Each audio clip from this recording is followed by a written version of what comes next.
Salut à tous, c'est Pang de la chaîne, bienvenue sur cette vidéo qui aujourd'hui va parler de culture hypnose et en l'occurrence d'un psychanalyste. N'oubliez pas, la psychanalyse est la petite fille de l'hypnose et d'une personne que j'ai toujours trouvé intéressante en psychanalyse qui est Sándor Ferenczi.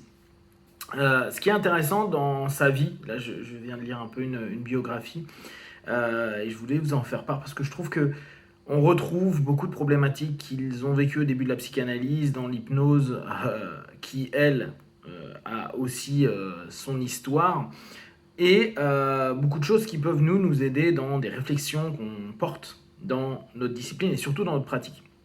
Un des points passionnants de Ferenczi, c'est que c'était un chercheur, mais c'était un clinicien. À l'inverse de Freud, qui était très mauvais clinicien ou très peu clinicien, et plutôt philosophe de la psyché que acteur de la psyché. Ce qui est assez intéressant, c'est de se rendre compte à quel point Freud a castré complètement les personnes qu'il suivait, ses élèves, que ce soit du Jung, que ce soit de l'Adler, que ce soit du Ferenczi, que ce soit des gars comme Jones, etc. etc.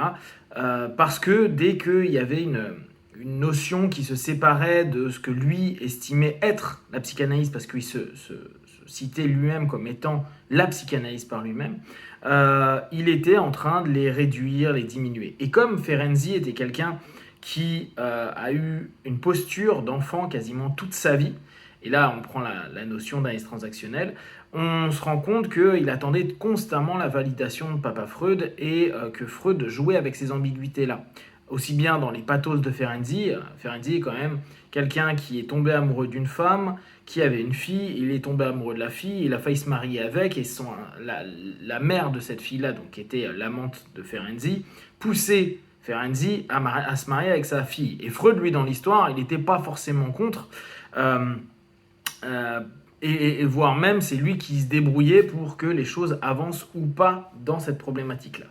Ce qui est très intéressant, c'est que il a émis pas mal de choses, notamment sur le contre-transfert. Et un point que je pense qui est utile de rappeler, c'est que Ferenczi serait le maître fondateur de l'empathie dans la psychothérapie. Et ça, je trouve que c'est important parce qu'on remet toujours tout sur Carl Rogers, qui est aussi génial dans son boulot, mais qui, derrière, n'est pas celui qui a mis en avant cette posture bienveillante, cette posture maternante. D'ailleurs, Ferenczi le disait lui-même, hein, la psychanalyse est parfois trop froide, trop dure. Il s'est engueulé avec Freud à ce sujet-là parce que lui en était arrivé à s'oublier complètement, contre transfert, et à aider des patientes en ne faisant pas payer, en allant ses jours de congé voir les personnes, en ne faisant plus venir les gens chez lui, mais en allant chez les gens. En fait, tout ce que, on va dire, un apprenti accompagnant peut faire comme erreur, bah lui il l'a fait alors que ça faisait déjà 20-30 ans qu'il était en train de bosser la psychanalyse.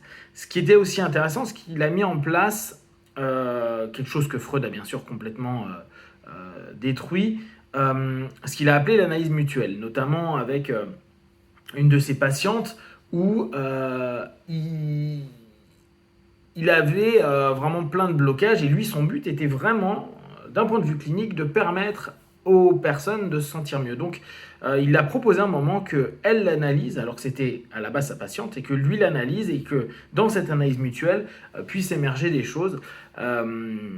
Chose qu'aujourd'hui on pourrait voir beaucoup en hypnose, je te fais une séance, tu me fais une séance et ainsi de suite. Et il a vu lui pas mal de choses positives. Freud lui a dit niet, on va éviter ça. N'oubliez pas hein, que les analystes ont depuis les années 20 plus le droit entre guillemets d'analyser leurs amis ou leurs proches, parce que bah, Freud, je vous rappelle, hein, a analysé Anna, et c'est la seule analyse qu'elle a eue, donc sa fille, et on sait que c'était pas gagné-gagné, et à l'époque, bah, tout le monde s'analysait entre eux. À voir que les analyses n'étaient pas 45 minutes, ils passaient des après-midi entiers à se poser des questions, en fait, à faire des analyses plus ou moins mutuelles, sauf que Freud, lui, n'en faisait pas, sachant que c'était le papa, donc à ce moment-là, lui restait toujours figure d'autorité.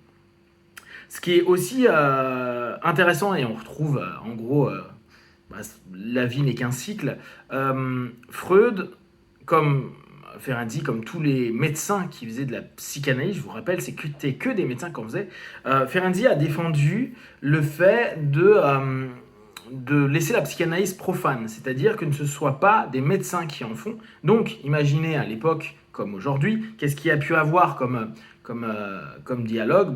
C'est de l'hérésie, c'est l'utilisation de la médecine alors qu'il ne faudrait pas, etc., etc. Donc on avait exactement les mêmes problématiques. Freud au départ a complètement refusé cette idée-là. À la base, il n'y avait de psychanalystes que des médecins. Donc il y a eu beaucoup de luttes à ce niveau-là. Ce qui est passionnant, c'est que dans Ferenczi, il a remis en avant plein d'éléments. Il est revenu un peu sur des éléments récessifs de ce que Freud avait lui validé. Il dit non, ça c'était ce que je pensais dans ma première topique. On n'a pas à revenir dessus. Et lui est revenu dessus au grand désespoir de Freud. Et ce qui est intéressant, c'est que Freud estimait que souvent tout ce qui était abus d'enfants ou viol ou souvenir ou mémoire de viol était souvent fantasme de la part des enfants, l'Oedipe et tout ça. Sandor, lui, a complètement remis ça en question, a dit non, il y a factuellement des choses qui se sont passées, on ne peut pas nier ça, sinon c'est hyper troublant et blessant. Et il s'est donc beaucoup intéressé au traumatisme d'enfant, à savoir que lui a été également abusé, donc il y a des éléments à prendre en compte. Et comme d'habitude, je vous le rappelle, tout thérapeute crée son cheminement thérapeutique en fonction de ses propres pathos, ses propres problématiques. Ce qui est assez génial, c'est qu'il se rend compte à la fin de sa vie quasiment qu'il n'a été que un enfant qui attendait papa, Freud.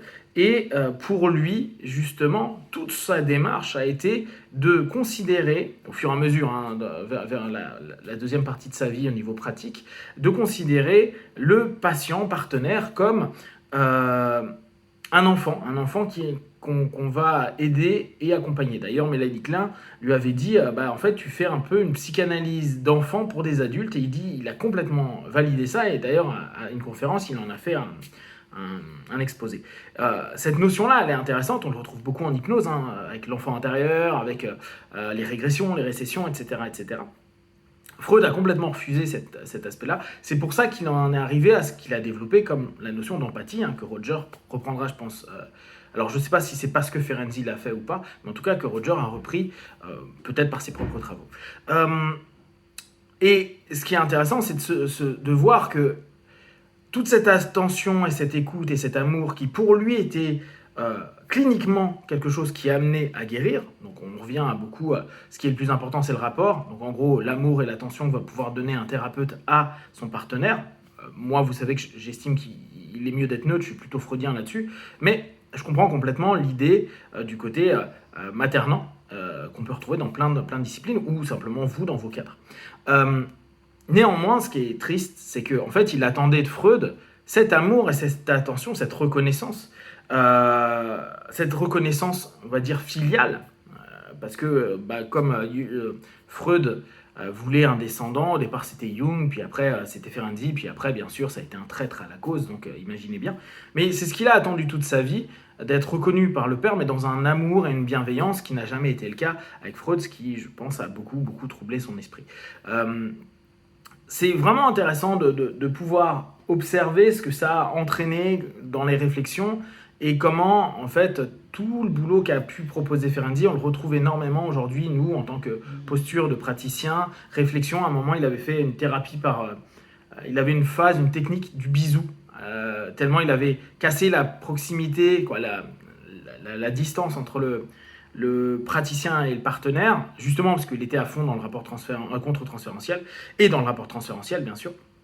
Il disait, certains de mes patientes ou patients, je leur fais un bisou à la fin, c'est eux qui me le demandent, et ça leur permet de se sentir bien. Normal, on fait le bisou à l'enfant, parce que Freud a pété un câble en disant, mais non, tu resexualises tout, ça devient problématique. N'oubliez pas, il avait une légère fixette sur la sexualité, Freud. Et qui, pour moi, dans un cadre, clairement, ça n'a pas lieu d'être, mais qui est complètement compréhensible si vous décidez un cadre et une posture bien spécifique, comme Sandor a pu l'avoir.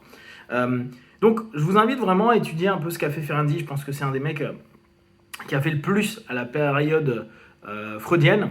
dans sa remise en question, etc. À savoir que c'est assez passionnant parce qu'il y a eu des groupes, des anti, quoi, qui étaient tous des élèves, puis après ils sont tous partis. Hein. Je vous parle régulièrement d'Adler, mais il y en a plein à cette période-là.